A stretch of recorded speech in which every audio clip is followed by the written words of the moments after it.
À présent, nous vous proposons de suivre l'entretien de la semaine. Un jeune leader touareg, Mohamed Al-Fousseni, déconstruire les arguments du Front de libération de l'Azawad. Un entretien très intéressant que je vous invite à suivre. Moi, je pense qu'aujourd'hui, ces porte-paroles s'affichent et affichent sa raison d'être, tout sauf malien. Il ne peut pas représenter les Touaregs. Ces porte-paroles, si on fouille un peu, comme le Mali dans les années passées a été un pays, entre guillemets, de laisser aller, si on fouille son passé tout de suite, on ne verra même pas qu'il n'a jamais été malien dans sa vie, ces porte-paroles. Il n'a jamais été malien.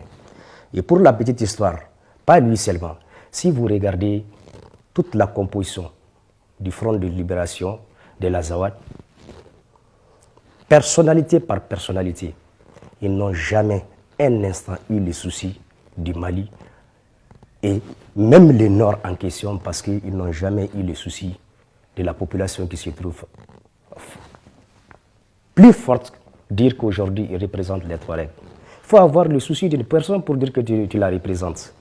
Nous savons que c'est un jeu.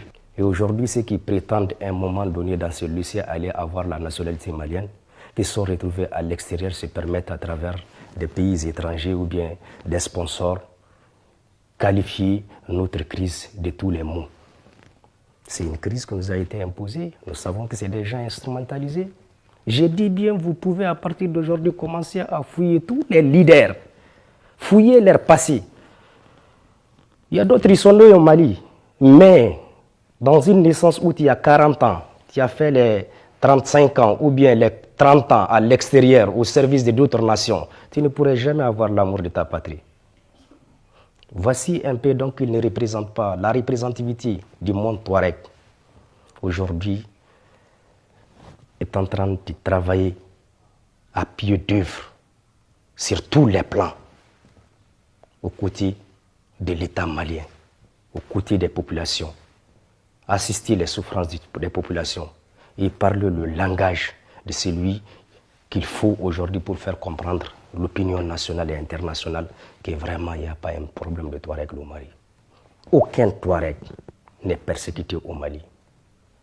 Pour raison, aujourd'hui il n'y a pas une institution de la République dans laquelle ne se trouvent pas des Touaregs et qui sont bien placés et qui ont des responsabilités, qui ont leur mot à dire dans l'armée, dans l'administration, dans toutes les différentes positions importantes de la nation malienne. Les Touaregs s'y trouvent. Des figures emblématiques de la résistance jusqu'à maintenant aussi s'y trouvent dans la chaîne du commandement de la République du Mali. Donc, c'est un message faux. C'est un message à des objectifs vraiment obscurs. Du MNLA jusqu'à là où ils sont. C'est toute une fabrication des pays étrangers, des puissances, des trafiquants, des hommes puissants qui les ont fabriqués comme on peut fabriquer un objet. Ils sont à la merci. Aucun d'eux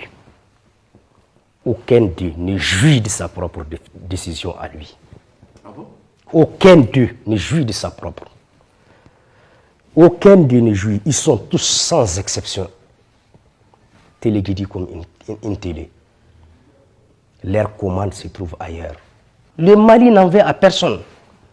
Le Mali voudrait assez que si tu es sans Malien, viens, tu peux être là. Mais le Mali n'en peut plus supporter, fermer les yeux à ce que tu ailles à travers le monde, transporter tous les déchets à travers le monde, venir les jeter au Mali. Nous en réjouissons vraiment des nouveaux responsables qu'on a eu, qui disent non à ça et qui ont compris la voie par laquelle il faut arrêter l'hémorragie. Il faut arrêter les laisser aller. Parce qu'un État n'est pas un grain. Un État, c'est toute une responsabilité. Un État, c'est de mettre les enfants de la nation au même pied d'égalité.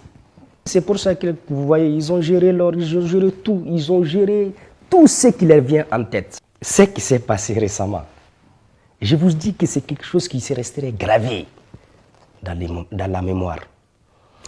pour les gens qui cherchent à connaître le Mali du nord au sud, ce que nos actuels gouvernants ont posé comme acte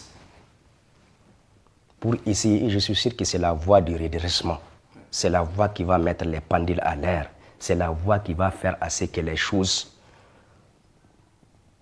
vont s'identifier désormais d'elles-mêmes. On connaîtra la place de l'État, on connaîtra la place des concitoyens, on saura qui doit faire quoi et comment il doit le faire. Voici la limite. C'est ça un État. Et c'est cet acte qui s'est posé. J'ai dit, avant nos naissances, cela ne s'est jamais posé. L'État est en train d'assumer pleinement sa responsabilité sur son territoire. Il ne distingue pas les enfants du Mali. Ils sont tous les mêmes. Il est garant de tous les citoyens. C'est comme ça et ça devrait se faire. Les nouvelles générations qui vont naître aussi, moi je sais, au nord, elles vont comprendre que nous avons nos limites et que l'État est le père, la mère de tous les citoyens.